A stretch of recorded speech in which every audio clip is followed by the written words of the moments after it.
Assalamualaikum warahmatullahi wabarakatuh. Baik, dalam kesempatan kali ini kita akan membahas tentang kesehatan mental. Karena kesehatan mental seseorang sangat berpengaruh dalam kehidupannya sehari-hari, dalam berinteraksi dengan orang lain, dalam bersikap dengan orang lain, interaksi dengan orang lain, atau bahkan untuk bersikap kepada diri sendiri. Nah, kesehatan mental seseorang itu berpengaruh terhadap kepribadian atau perilaku seseorang. Peristiwa-peristiwa yang besar mungkin saja bisa meninggalkan dampak yang besar terhadap kepribadian dan perilaku seseorang.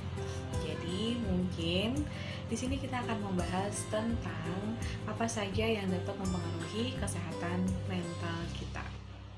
Memang kesehatan mental remaja itu juga merupakan masa-masa yang riskan mengalami gangguan. Ya, mungkin tidak gangguan akut, tapi paling tidak sebagai remaja memang kondisi yang riskan mengalami gangguan pada mental. Ya, mungkin bisa jadi depresi ataupun kesulitan dalam beradaptasi di masa remaja. Kesehatan mental itu dipengaruhi dari 3 faktor, yaitu biopsikososial, dari faktor biologis, psikologi, dan sosial.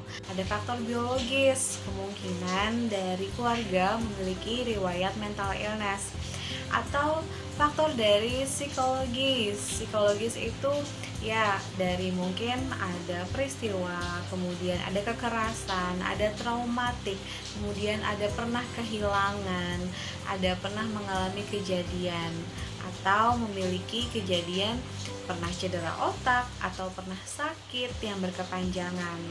Dan kalau faktor sosial bisa jadi karena lingkungan, pernah stres, pernah mengalami bully, pernah mengalami sesuatu di lingkungan, baik di rumah, di sekolah, maupun di komunitas ataupun di pertemanan. Seperti itu. Ya, jadi kesehatan mental itu bisa dikatakan bagaimana kondisi yang stabil, kemudian berinteraksi dengan orang dengan baik. Nah, apabila hal itu memiliki gangguan, kita bisa mengatakannya itu mental illness. Kita beralih ke gejala mental illness. Nah, bisa jadi hal ini mungkin bisa menjadi indikator si mental illness, seperti perubahan mood yang secara drastis yang gak ada alasannya. Misalkan dari marah tiba-tiba ke bahagia, jadi girang banget, atau dari sedih banget tiba-tiba jadi girang, atau dari bahagia-bahagianya, dari moodnya fresh, senang, tiba-tiba jadi marah gitu. Atau bisa juga kalian mudah-mudahan enggak ya, menarik diri dari lingkungan, kemudian mengalami rasa nyeri yang sakit banget, atau sakit kepala, atau bisa jadi sakit perut yang padahal udah dikontrol ke dokter itu nggak ada penyakitnya. Bisa jadi itu adalah efek dari si mental illness gitu.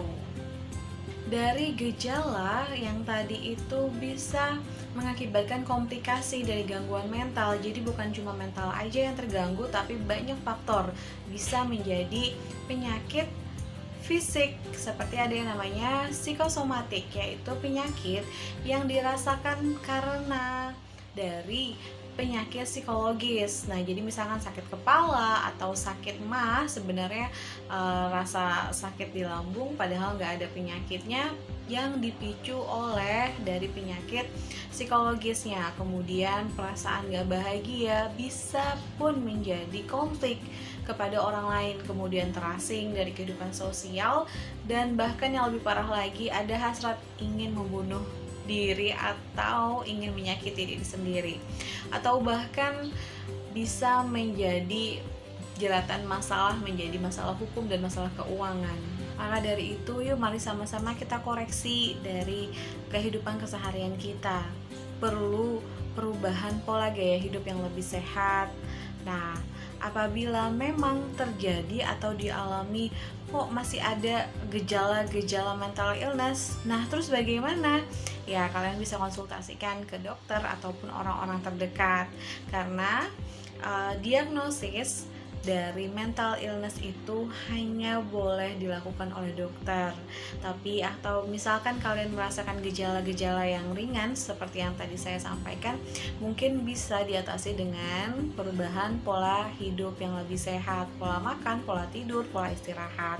Nah, apabila gejalanya semakin tidak baik, maka mungkin kalian bisa konsultasikan seperti itu kepada orang-orang yang lebih paham dan lebih mengerti.